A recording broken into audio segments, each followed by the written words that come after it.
Assalamualaikum teman-teman. Perkenalkan, nama saya Hanadia Salsabila dari Prodi Pendidikan Agama Islam Universitas Muhammadiyah Profesor Dr. Hamka. Jadi kali ini saya akan memaparkan salah satu teori belajar, yaitu teori humanisme yang dikembangkan oleh Abraham Maslow. Oke, apa sih teori humanisme itu? Kita masuk ke definisinya dulu ya.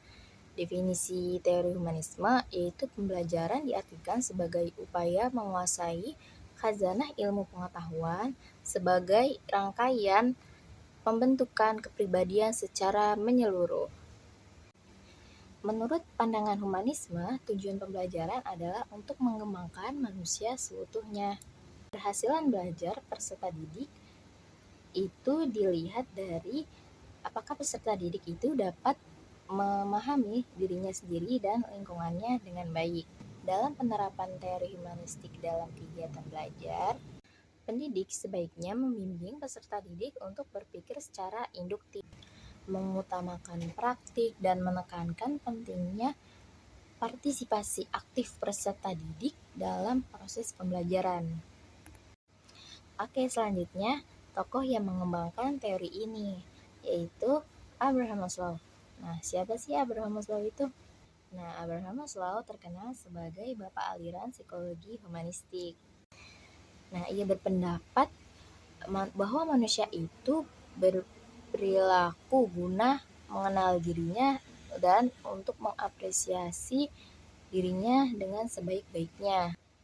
Maslow lahir di New York pada tahun 1908 dan ia dikenal dengan jasanya membidani lahirnya pandangan pengaktualisasian diri. Dan ia wafat pada tahun 1970 di California, Amerika. Maslow mengungkapkan bahwa manusia membutuhkan 5 kebutuhan, di antaranya yang pertama kebutuhan fisiologis, kebutuhan harga diri, kebutuhan rasa aman, kebutuhan kasih sayang dan memiliki, serta kebutuhan aktualisasi diri. Selanjutnya yaitu prinsip-prinsip teori humanisme. Di antaranya, humanisme meyakini pusat belajar ada pada peserta didik dan pendidik berperan hanya sebagai fasilitator. Sikap serta pengetahuan merupakan syarat untuk mencapai tujuan pengaktualisasian diri dalam lingkungan yang mendukung. Humanistik memandang bahwa setiap peserta didik itu bebas untuk menentukan tujuan mereka sendiri. Jadi, peserta didik dibimbing untuk bertanggung jawab atas dirinya sendiri dan orang lain di sekitarnya. Nah, pembelajaran humanistik ini berfokus pada upaya untuk membangun komunikasi dan hubungan interpersonal. Selanjutnya yaitu tujuan dari teori humanisme.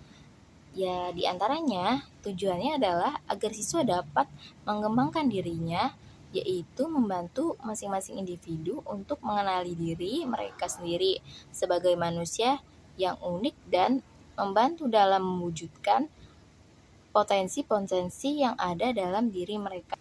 Jadi tujuan utama dari proses pembelajaran menurut teori humanistik adalah peserta didik dapat menemukan keunikan dalam dirinya serta dapat mengembangkan dengan segala potensi yang dimilikinya. Jadi teori humanistik ini ada dalam Al-Quran dan salah satunya adalah pada potongan ayat Quran Surah Al-Baqarah ayat 286 yang berbunyi A'udzubillahi minasyaitonirrajim la yukallifullahu nafsan illa wus'aha, yang artinya Allah tidak akan membebani seseorang melainkan sesuai dengan kesanggupannya. Nah, jadi ayat tersebut menjelaskan bahwa seseorang tidak akan mendapatkan beban kecuali pada batas kemampuannya sendiri. Jadi kesimpulan dari teori humanisme yang dipelopori oleh Abraham Maslow ini yaitu menekankan pentingnya pengembangan potensi individu dan pencapaian aktualisasi diri. Teori ini menganggap bahwa setiap individu memiliki potensi yang unik yang dapat berkembang sepenuhnya dalam lingkungan yang mendukung. Mungkin cukup sekian pemaparan dari saya tentang teori humanisme ini.